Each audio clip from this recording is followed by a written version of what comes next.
Everyone, Anthony here from MTG Alpha, and I wanted to do a deck tech video on one of my absolute favorite commanders, Zaxara the Exemplary. And before we get into that, I wanted to give a quick shout out to the game I made, Legions of Will. And so quick shout out to the game I made. I've been working on it for a couple years, and it's called Legions of Will. So I'll have a link in the description. You can go to legionsofwill.com. And yeah, I just working on the second set, and that's about to be out and released very soon.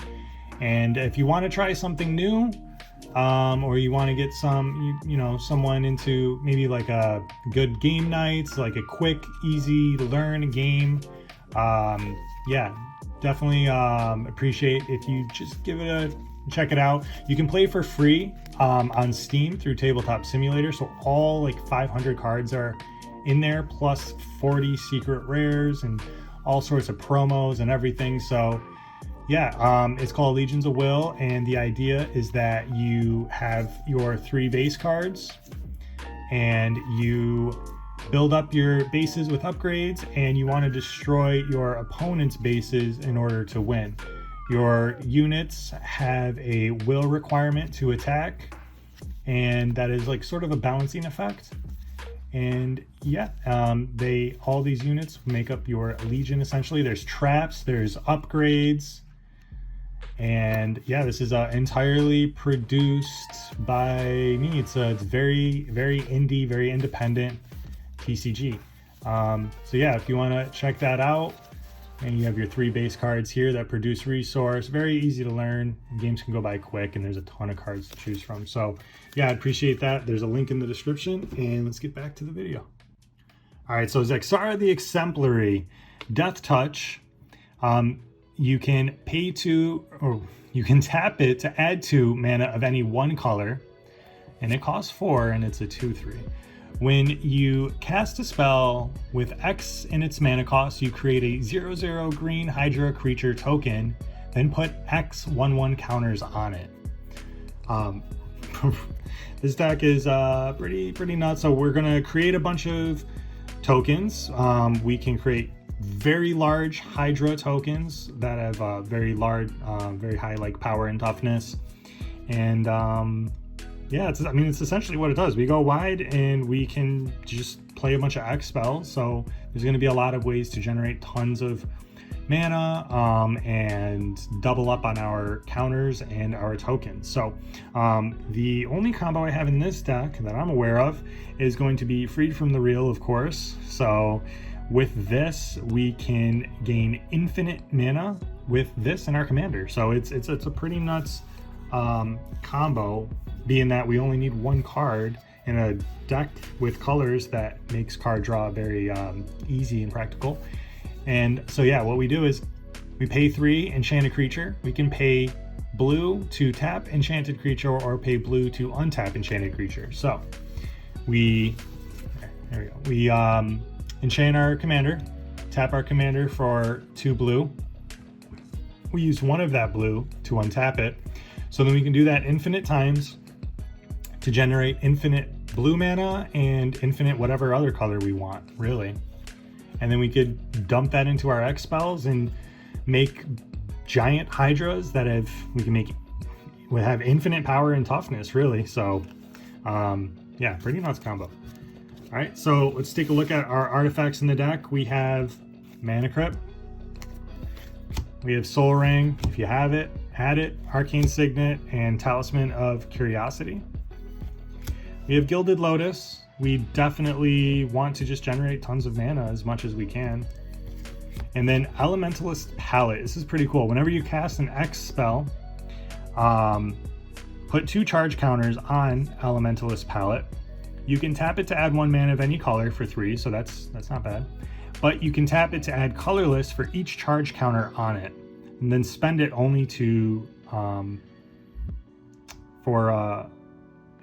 spend this mana only on costs that contain X. That's kind of weird, or worded weird, right? I don't know. Maybe it's getting late. All right, Swiftfoot Boots. We need to protect our commander because that ability, otherwise we're just playing X spells, but we need to protect our commander. So Swiftfoot Boots, Lightning Greaves, And Shadow Spear is a cool card. Equipped creature gets +1/+1 and has trample and lifelink. So it's just nice to throw this on any one of our tokens that are huge. Our tokens are getting like huge, right? So then we could just gain a ton of life for 1, and then the equip cost, so 3. And then the trample ability, so we can probably win the game. But we can pay 1 and permanents your opponent's control, lose hexproof and indestructible until end of turn. So that is also pretty nice. Chroma's Memorial to give all of our giant Hydras flying, first strike, vigilance, trample, haste, and protection from black and red. What? The Ozolith. Whenever a creature you control leaves the battlefield, if it had counters on it, put those counters on the Ozolith, and at the beginning of combat on your turn, if this has counters on it, you can move all of the counters onto target creature. So all of our Hydras, if you want to do a board wipe and we have Ozolith out, then we can put however many hundreds of counters on Ozolith and then put that onto something else later. It's a counters bank. Unbound Flourishing. Whenever you cast a permanent with X in its cost, double the value of X. Whenever you cast an instant or sorcery spell or activate an ability, if that spell's mana cost or that ability's activation cost contains X, copy it. You may choose new targets for the copy. Unbound Flourishing. This was originally a oh man, what is it called? Well, we'll get to it. We'll get to it. Or where is it? All right, we'll get to it. It's in here somewhere. But yeah, this was initially a different deck and easily just converted it into Zaxara. So Doubling Season doubles all of our tokens and all of the counters that we put on permanents. So what's nuts is that if we have like 100 counters on a token, then it leaves, and this is out. When we put 100 tokens on Ozolith, it'll actually be 200 counters. That's what I mean. But yeah, doubling our counters and our tokens with Doubling Season. Sylvan Library, pay 2 at the beginning of your draw step. You may draw 2 additional cards. If you do, choose 2 cards in your hand drawn this turn. For each of those cards, pay 4 life or put the card on top of your library. So just good sort of card advantage, potentially. Mana Reflection. If you tap a permanent for mana, it produces twice that much instead. Definitely like effects like that. Retribution of the Ancients. It's a 1-mana enchantment, and you can pay just a black and remove any number of 1/1 counters from among any creature you control. Target creature gets -X/-X till end of turn. So this is one of my favorite removal type interactions or cards in this deck, because we're getting it out for 1. We can just pay 1, and then now we can weaponize our counters that we have tons of already. We can remove 10 counters to give something -X/-X. It's -10/-10. Pretty good. Gets around indestructible. Pretty nuts. Rhystic Study for card draw. Tribute to the World Tree. So all of our creatures that are entering, and I love that it says creature and not non-token. But when a creature enters the battlefield under your control, draw a card. If its power is 3 or greater, and for whatever reason it's not, you get to put 2 1/1 counters on it. Black Market Connections to just card draw, really. Create a treasure token, lose a life, or draw a card, lose 2 life, or create a 3/2 shapeshifter creature token and lose 3 life, which would count as a Hydra, so it helps with that. Asceticism. Creatures you control can't be the target of spells or abilities your opponents control, and you can pay 2 to regenerate target creature. It's a really good card. Branching Evolution will double the amount of counters put on creatures you control. Simic Ascendancy. Whenever 1 or more 1/1 counters are put on a creature you control, put that many growth counters on Simic Ascendancy. At the beginning of your upkeep, if this has 20 or more growth counters on it, you win the game. You could also pay 3 any number of times to put a 1/1 counter on target creature you control. So it's nice that you can put a 1/1 on a creature with Doubling Season or, Branching Evolution. It'll be doubled or doubled again. And then when we put those on that, we can put that many on Simic Ascendancy, which itself would also be doubled and doubled again. So it's real easy to just win the game with this card. So we get into our creatures here. Birds of Paradise. Stonecoil Serpent, just a colorless X spell that has reach, trample, protection for multicolored. Baleful Strix, Flying Death Touch, ETB, draw a card, just early game, blocker and card draw. Corpse Jack Menace, double the amount of counters on creatures you control. When you put counters on creatures, it'll just double it, so that's pretty nuts for an uncommon. And then Adrex will, if one or more tokens would be created under your control, twice that many are created instead. I did a deck tech video on Adrex as well, and I did some gameplay. Very fun. It was very fun commander. Crewfix, that's what it was. So this originally was a Crewfix deck. You have no maximum hand size. If unused mana would empty from your mana pool, it becomes colorless instead. So we could just bank a bunch of mana and then dump it into X spells now. And then Vorinclex, Trample, Haste, 6/6 for 6. If you'd put one or more counters on a permanent or a player, put twice that many of each of those kinds of counters instead. And if an opponent would put one or more counters on a permanent or player, they put half that many instead. So rounded down. It's nice with Planeswalkers. But yeah, we have tons of cards in here that are going to really just bank our mana and double our counters, double our tokens, maybe even go infinite. Seaborn Muse, untap all permanents you control during each other player's untap step. It's pretty nice with Crewfix, because then we can just constantly bank any unused mana and then untap it and then bank it. Nyx Bloom Ancient, if you tap a permanent for mana, it produces 3 times as much of that mana instead. And then we have, I love this card, Colonian Hydra, 5 mana, 0/0. It enters with 4 1/1 counters. It has trample, and whenever it attacks, double the number of counters on each creature you control. On attack, whenever it attacks. It's awesome. Dryad of the Elysian Grove. You may play an additional land on each of your turns. Lands you control are every basic land type in addition to their other types. Coma, kind of a why not card in here. Can't be countered. At the beginning of each upkeep, create a 3/3 serpent creature token. Sacrifice another serpent and choose one.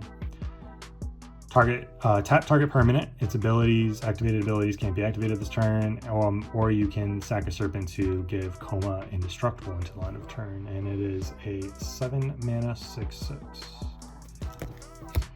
Uro, Titan of Nature's Wrath. Kind of does a lot.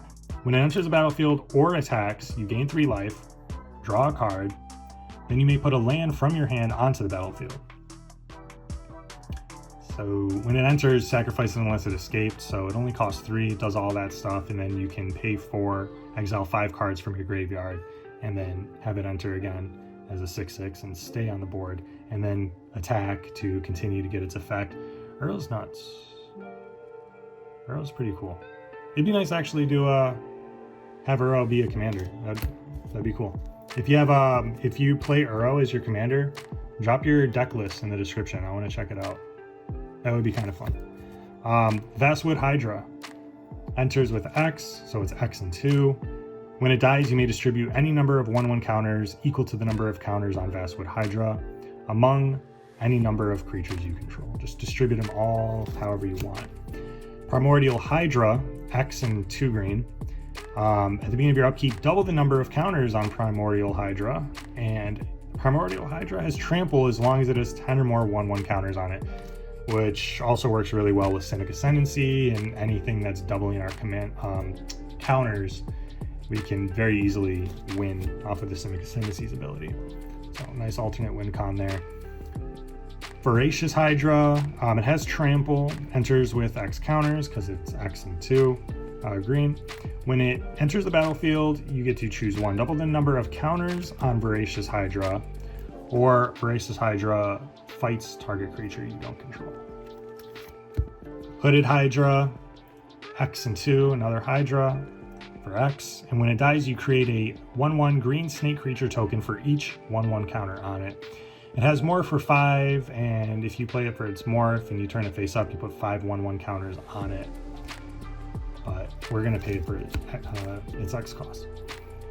Mist Cutter Hydra is just simply an X and 1 green, has haste and protection from blue. can't be countered. So pretty nice, easy one to get out. Steelbane Hydra doubles as some targeted removal. It enters with X 1/1 counters on it, and you can pay 3 and remove a single 1/1 counter from it to destroy target artifact or enchantment.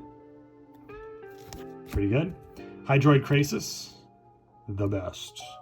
When you cast this spell, I played Standard during the Ravnica block, so I just really like anything from like Ravnica, Allegiance, or Guilds of Ravnica. I just like really like those cards. I really liked that set and playing the pre-release events and all that. But when you cast a spell, you gain half X life, draw half X cards, rounded down each time. It'll enter with X 1/1 counters on it, and it has flying and trample. Such an awesome card. It's one of my favorite cards. All right, so with our instants and sorceries, we have Worldly Tutor, tutor up a creature. Demonic Tutor, tutor up any card. Void Slime, counter target spell, activated ability, or triggered ability for 3. Mana Drain, definitely benefiting from all of that excess mana. Pact of Negation, counter target spell for 0, pay 5 at the beginning of your next upkeep, otherwise you lose the game. Assassin's Trophy, pay 2, destroy target permanent that an opponent controls. Its controller may search their library for a basic land, put it onto the battlefield untapped, then shuffle. But some good interaction for 2 at instant speed. Cyclonic Rift, we're all familiar. Pay 2, instant speed, return target non-land permanent you don't control to its owner's hand. You can pay its overload cost for 7 and just bounce everything that you don't own. That's a non-land to its owner's hand. Curse of the Swine's a nice interaction with X in its cost. Exile X target creatures, so we'll get a Hydra with that many counters on it. And for each creature exiled this way, its controller will create a 2/2/4. So, Abrupt Decay, can't be countered, destroy target non-land permanent with CMC 3 or less for 2. And Torment of Hailfire is 1 solid win condition in the deck, X and 2 black. Repeat the following X times. Each opponent loses 3 life unless they sacrifice a non-land permanent or discard a card. This card's nuts. Torment of Hailfire is nasty. Animus Awakening also has X in its cost. We're, X tribal, Hydra tribal. Reveal the top X cards of your library. Put all lands from among them onto the battlefield tapped, the rest on the bottom of any order. If there are 2 or more instant or sorceries in your graveyard, you get to untap all those. Pretty crazy ramp right there. Awaken the Woods, X and 2. Create X 1/1 green forest dryad land creature tokens that all tap for green. Pretty crazy. I still haven't gotten to play it though. Heroic Intervention, permanents you control gain hexproof and indestructible till end of turn. People will be trying to board wipe you, so let's try to prevent that. Turn Timber Symbiosis. 4 and 3 green. It can also enter as a land that taps for green. Look at the top 7 cards of your library. You may put a creature card from among them onto the battlefield. If that card has CMC 3 or less, it enters with 3 additional +1/+1 counters on it, put the rest in the bottom of any order. So if we happen to look at something that has X in its cost, then at the very least we'll be able to just play it for free. Well, not for free, but we could at least put it on the battlefield, and it'll at least enter with counters on it instead of just getting destroyed as soon as it enters for having no power and toughness. And then it can also work with our counter doublers and Simic Ascendancy and other things like that. But we could also just look into like Krufix or Vorinclex or something like that. But yeah, or it could just be a land. Villainous Wealth, one of my favorite cards in this deck. It's probably a favorite for a lot of people that are playing Zaxara. X, and then you have black, green, blue. Target opponent exiles the top X cards of their library. You may cast any number of non-land cards with CMC X or less from among them without paying their costs.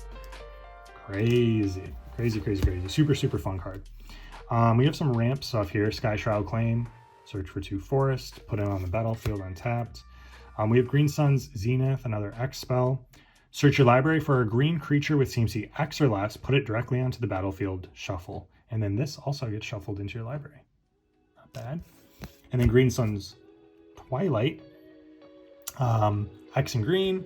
Reveal the top X plus 1 cards of your library.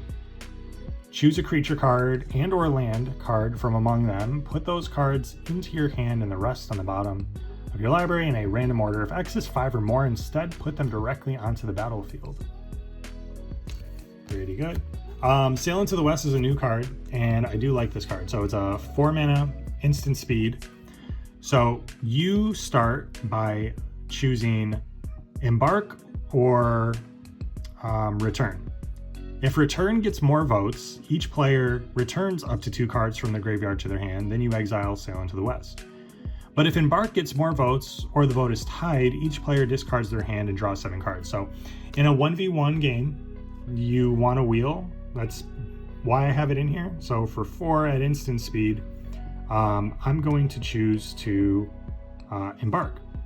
And then it doesn't matter what the second player chooses, we're going to wheel. We're going to discard our hand and draw 7 cards. So if I'm down to 0 cards in my hand, I'm just going to straight up draw 7 at instant speed for 4. In multiplayer, this isn't a Zaxara deck, so I feel like most people would just choose Embark, but I'm fine with choosing Return as well because we have a lot of good stuff, and if it does end up in the graveyard due to board wipes, then I'm fine with returning something to the battlefield as well. But interesting card, looking forward to playing it. Momentous Fall is also some good card draw. It costs 4 at instant speed, and as an additional cost to cast it, we can sacrifice a creature, and we can draw cards equal to the sacrificed creature's power and gain life equal to its toughness. So with our tokens, really the Hydras in here are like a 20/20 easily, if not infinite or whatever, however big they are. But a 20/20 Hydra, we pay 4 at instant speed, sack one of those tokens, one of the many tokens we have. We get to draw 20 cards and gain 20 life. So really, really good card in Zaxara if you're not already playing with it. Exsanguinate, possible win condition. X and 2 black. Each opponent loses X life. You gain life equal to the life lost this way. Triumph of the Hordes, definite win condition here. 2 and 2 green, so 4 total sorcery speed. Until end of turn, creatures you control get +1/+1, trample, and infect. So easily winning the game with that. If we draw into that, we're winning. Every time I've drawn this card, I won. So Oboe, Thief of Crowns, kind of a why not card. It only costs 3. You can create a food token for 2. You can +1 to make an artifact or creature lose all abilities and become a green elk. So we can create a food. We can have that food become a 3/3 elf, and we can pay 5 to exchange an artifact or creature with target creature and opponent controls with power 3 or less. So we can exchange a food with the creature or the elk with the creature or whatever. It's kind of versatile, kind of fun. This is Steward of Elements, Planeswalker with X in its cost, so we can get some Hydras and tokens out. We can pay 2 to scry, or not pay 2, but tick up 2 to scry 2. 0 to look at the top card of your library if it's a land, or a creature with CMC less than or equal to the number of loyalty counters in this, you can put it directly onto the battlefield. So for 0, it's really, really good. Only, except for the fact that, you know, if it happens to be X-Spell Hydra or something like that. You can -X and untap up to 2 target lands you control. They become a 5/5 elemental creature with flying and haste until end of turn, and they're still lands. So that's it for the non-lands in the deck. So in here we have our fetch lands, Verdant Catacombs, Polluted Delta, and Misty Rainforest. We have 1 of each basic, Island, Forest, and Swamp. We have our mono-colored lands here, Lair of the Hydra, which is nice. You can tap it for green. You can pay X in green until end of turn. Lair of the Hydra becomes an XX green Hydra creature. It's still a land. Yavimaya, to each land is a forest in addition to its other types. And then we have our dual-colored lands. We have black-green here. Nurturing Peatland, Llanowar Wastes, Woodland Cemetery. We have our blue-black with Morphic Pool, Watery Grave, Drowned Catacombs, Underground River. And then we have our green-blue with Breeding Pool, Hinterland Harbor, Waterlogged Grove, Yavimaya Coast, Bark Channel Pathway, Rejuvenating Springs, Flooded Grove, and then we have our lands that tap for pretty much any color we want. That's Reflecting Pool, City of Brass. We have Cavern of Souls to play our Hydras. Zagath Triome taps for black, green, blue, sorry. And I'm used to black, red in like all my decks. Command Tower. Vesuva enters the battlefield as a copy of any land on the battlefield, and Gemstone Caverns and Ancient Tombs. So that is the deck. That is Zaxara. Super, super fun. I'll have a deck list in the description, Discord link in the description. If you guys want to play some games, hop in the Discord. Let me know what you would add to the deck. What would you take out? If you have a deck list, hop in the Discord and I'd like to check it out. Like to get some more ideas. This is my favorite deck. So yeah, until next time, peace.